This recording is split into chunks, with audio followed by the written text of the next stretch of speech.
Hey guys, I'm Lee from Lee Likes Music, the place to share, explore, and learn about rock music from Bandcamp. And in today's video, we're going to talk about Steven Wilson's newest album, which is called To the Bone. So that's coming up.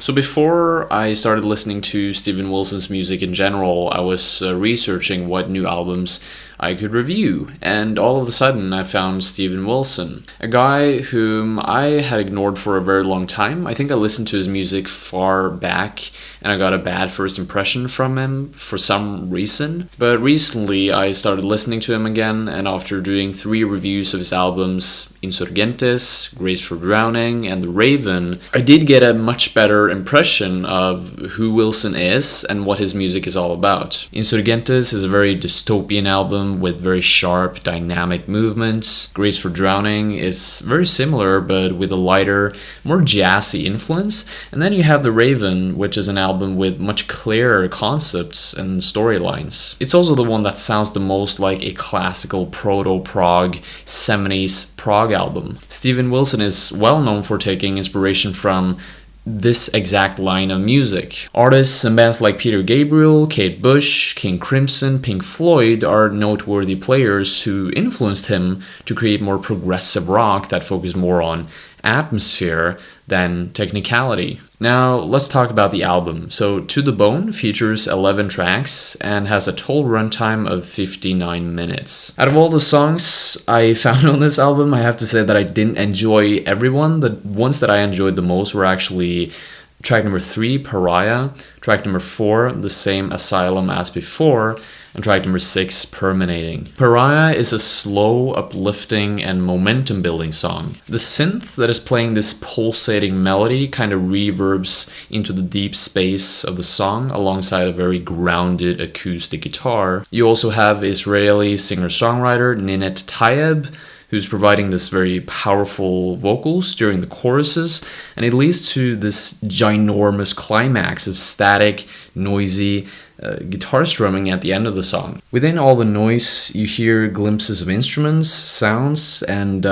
you start wondering what is actually going on during this climax, and that is kind of good that the song makes you interested. It's actually a great pop ballad in my view. Now the next song, The Same Asylum as Before, the number one reason why I love this song is because of the guitar riff in the verse. There's something odd yet unhinged about that melody that is playing. Now the after chorus is probably the most generic thing I've ever heard in a very, very long time. It's a riffing I've heard over and over again in several other rock songs, but hey, Wilson sure knows what works and what doesn't work, and he's a very big fan of actually using the things that work, but sometimes that can backlash and actually make his music sound a bit generic, and that is sadly the nature of this album. Now, the next track that I liked, Permeating, is a very clean pop song. If you look at the format or the structure, there's a chorus, a verse, a chorus, then an after chorus,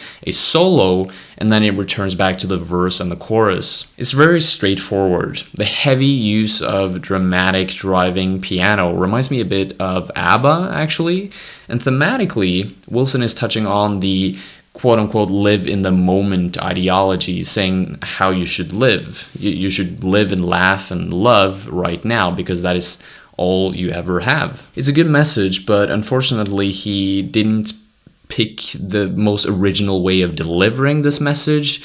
And here's an excerpt from the lyrics. Hold on to the minute and sing it and live it.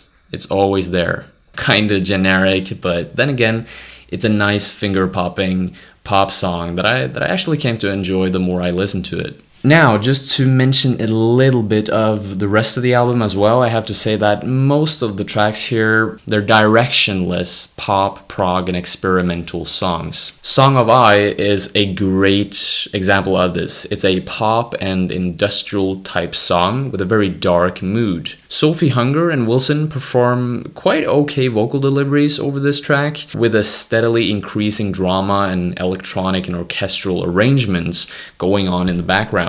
For some reason, I can't perceive this as anything else than a very flat song. The mood, the cadence, the arrangements, the lyrics, everything is just so generic. Everything screams generic. It lacks in originality. It doesn't have a shtick, it doesn't have a spiel, or whatever you want to call it. There's nothing intently original about the track. And sadly, that is kind of the formula that is going on throughout the whole album almost.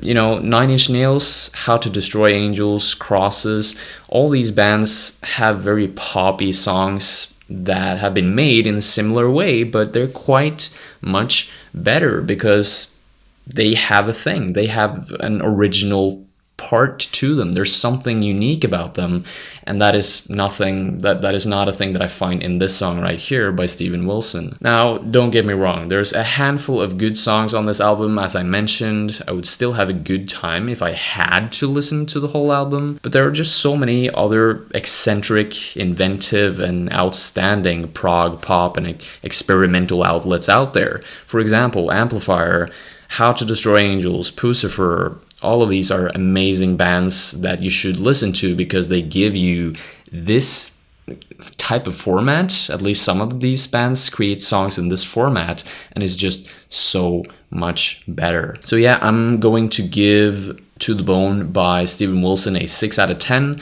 There are some good tracks here that you should listen to, but in general, I didn't find it that outstanding. So yeah, that's it.